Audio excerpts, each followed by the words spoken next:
जुन्या जीन्स घेतलेल्या आहेत मी, एक डार्क कलरमध्ये आणि एक लाईट कलरमध्ये. तर यापासून मी आता किचन मॅट तयार करणार आहे. त्यासाठी मी हे डार्क कलरचे जे जीन्स आहेत त्याचे 8 बाय 4 इंचाचे 27 पीस कट करून घेतलेले आहेत आणि सेम साईज म्हणजे 8 बाय 4 इंचाचे लाईट कलरमध्ये देखील हे पीस मी कट करून घेतले आहेत. तर दोन्ही इक्वल म्हणजे 27 पीसेस मी इथे तयार केलेले आहेत. तर डार्क शेडला लाईट कलर असे जोडून घ्यायचे आहेत.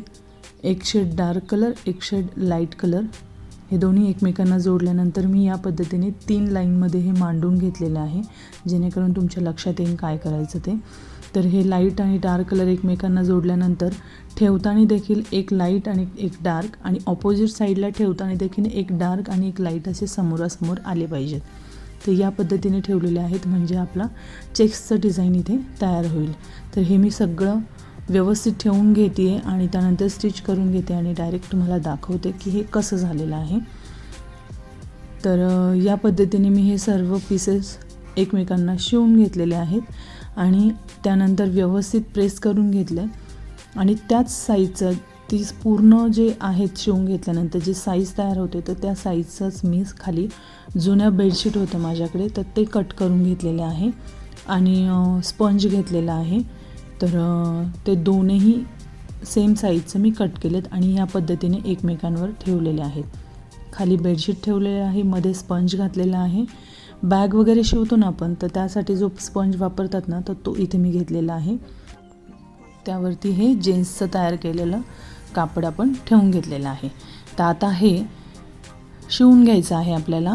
त्याची साईड 2 साईडने आधी मी शिवून घेतलं, त्यानंतर झोळ येऊ नये म्हणून मी इथे पिना मारून घेतलेल्या आहेत, पिना लावून घेतलेल्या आहेत. तर बघा तुम्ही सगळीकडे मी ह्या पिना अशा लावून घेतल्यात आणि त्यानंतर ह्या टिपाकडेने मी मारून घेतलेल्या आहेत. तर ह्या टिपा मारून घेतल्यानंतर मध्ये मध्ये मी शिलाई मारलेली आहे. इथे इथे अशी मी मध्ये मध्ये शिलाया मारून घेतलेल्या आहेत म्हणजे काय होईल, झोळ पडणार नाही ही पूर्ण शिलाई मारून घेतल्यानंतर. त्यासाठी मी या पद्धतीने शिलाई मारून घेतल्या आणि 4ही कोपऱ्यांना देखील नंतर मी शिलाई मारून घेतलेली आहे.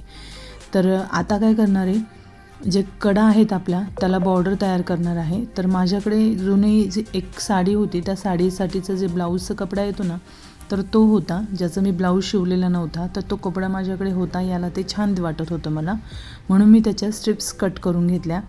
3 इंचाची रुंदी मी त्या स्ट्रिप्सची घेतलेली आहे आणि लांबी संपूर्ण 4ही बाजू मी मोजून घेतल्या किती होत आहेत ते आणि त्यानुसार त्याची लांबी ठेवलेली आहे.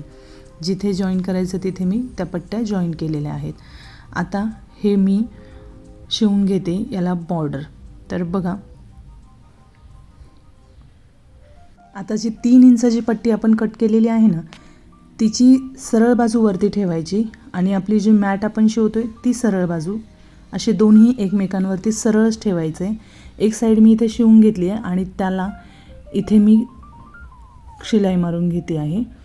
तर थोडासा कपडा स्टार्टिंगला फोल्ड करायचा आहे आणि त्यानंतर टिप मारून घ्यायची. हे ओपन करायचं आहे आणि व्हिडिओत दाखवल्याप्रमाणे थोडंसं आतमध्ये फोल्ड करून पुन्हा एक फोल्ड मारायचा आहे आणि ही टिप मारून घ्यायची आहे. अशाच पद्धतीने 4ही कोपरे शिवून घ्यायचे आहेत आपल्याला. तर याच पद्धतीने शिवून घेतल्यानंतर खूप छान आपलं जुन्या जीन्सपासून जुनं बेडशीट वापरून मस्त असं किचन मॅट इथे तयार झालेलं आहे. याच पद्धतीने तुम्ही देखील शिवू शकता. जुनं कपडा कुठलाही तुमच्याकडं जे कुठलेही जुनं कापड असेल त्याचं तुम्ही हे तयार असं करू शकता.